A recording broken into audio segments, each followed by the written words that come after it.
Produk apa sih yang paling laku saat ini? Halo teman-teman, selamat datang di channel Mari Berkarya. Kali ini aku akan membahas produk apa sih yang paling laku. Tapi aku tidak akan menjawab pertanyaan itu. Yang aku coba jawab di sini adalah kenapa kalian itu tanya produk apa yang paling laku. Padahal belum tentu produk yang paling laku itu bisa mendatangkan keuntungan yang banyak bagi kalian. Kenapa? Sebelum masuk ke videonya, jangan lupa untuk klik tombol like-nya, kemudian subscribe channel ini, dan nyalakan notifikasinya, kemudian follow aku juga di Instagram di @msaifulumam, oke? Thank you. Kalian pasti berpikiran bahwa kalau misalnya kalian jualan produk yang paling laku, otomatis kalian juga akan laku juga. Kalian akan cepat laris juga. Kalian akan bisa mendapatkan keuntungan yang gede juga. Contohnya misalnya teman kalian jualan produk katakanlah sepatu jenis A. Maka kalian kalau misalnya jualan sepatu produk jenis A, maka kalian juga bisa akan laku sama seperti teman kalian. Maka kalian juga bisa mendapatkan omset yang besar seperti teman kalian. Kenapa kalian berpikir seperti itu? Oke, secara psikologi memang kita itu secara normalnya akan berpikir seperti itu.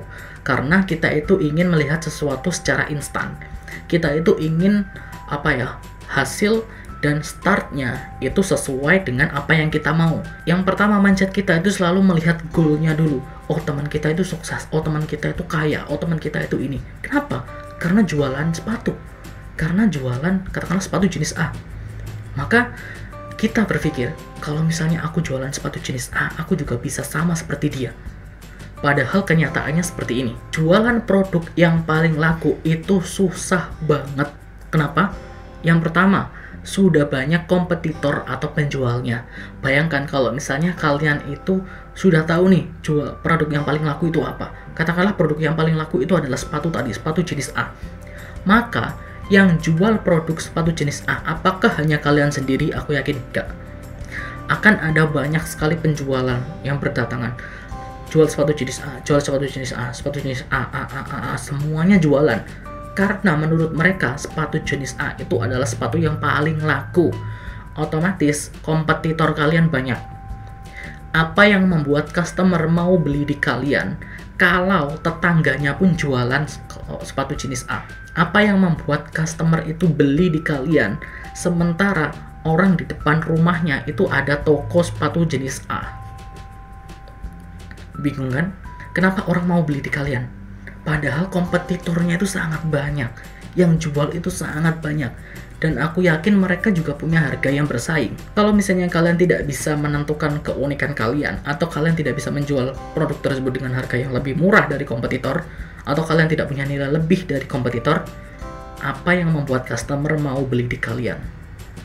Itu yang harus kalian jawab. Kalau kalian tidak bisa jawab, atau jawaban kalian itu ngasal atau tidak berdasarkan fakta, aku sarankan jangan jualan produk yang paling laku karena itu susah banget. Kemudian yang nomor 2, alasan kenapa kalian itu susah jualan produk yang paling laku adalah perbandingan atau pertimbangan harga dan review.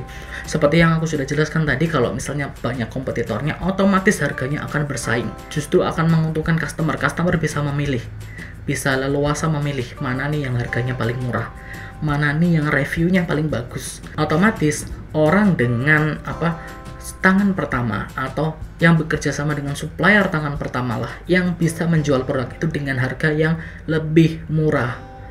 Kita sebagai orang yang tidak punya produknya, tidak mungkin dong kita menjual harga dengan lebih murah. Kita mau rugi atau kita jualan nggak mau untung. Kita tentunya mau untung dong. Caranya dengan menaikkan harga. Tapi supplier atau orang yang sudah bekerja sama dengan tangan pertama, pasti mereka jualan dengan harga yang lebih murah dong. Kemudian review, mereka sudah mulai duluan, otomatis mereka sudah punya review atau testimoni dari customer.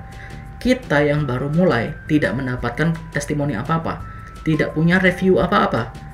Kalau misalnya customer membandingkan, kita yang tidak punya review apa-apa menjual dengan harga yang lebih mahal dibandingkan dengan toko lain yang harganya lebih murah dan reviewnya gede, reviewnya banyak dan positif, mana yang customer beli? Tentunya yang di toko lain, iya kan? Nah, apa yang bisa membuat customer mau beli di toko kamu?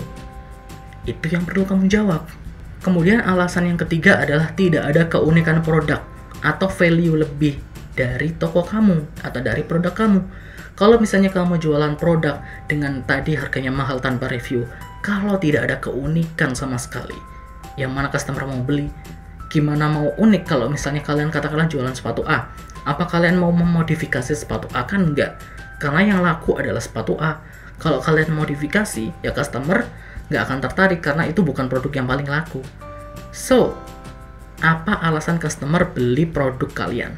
Itu yang harus kalian jawab dulu sebelum kalian memulai bisnis. Sebelum kalian menanyakan produk apa yang paling laku, kalian harus punya strategi dulu. Karena seperti yang aku bilang tadi, kalau misalnya kalian nggak punya strategi, kalian hanya menginginkan sesuatu secara instan, sesuatu secara cepat, ingin kaya cepat, ingin sukses cepat, maka kalian akan menemukan jalan buntu nanti di sana. Kenapa? Karena kalian nanti akan susah. Meskipun kalian jualan produk yang paling laku. So, pikirkan dengan baik, pikirkan dengan matang-matang apa rencana kalian, apa strategi kalian sebelum kalian menjalankan bisnis dengan produk yang paling laku. Oke? Semoga informasi tadi bisa bermanfaat bagi kalian dan bisa menjadi bahan pemikiran kalian untuk menjalankan bisnis ke depannya. Dan sampai jumpa di video berikutnya.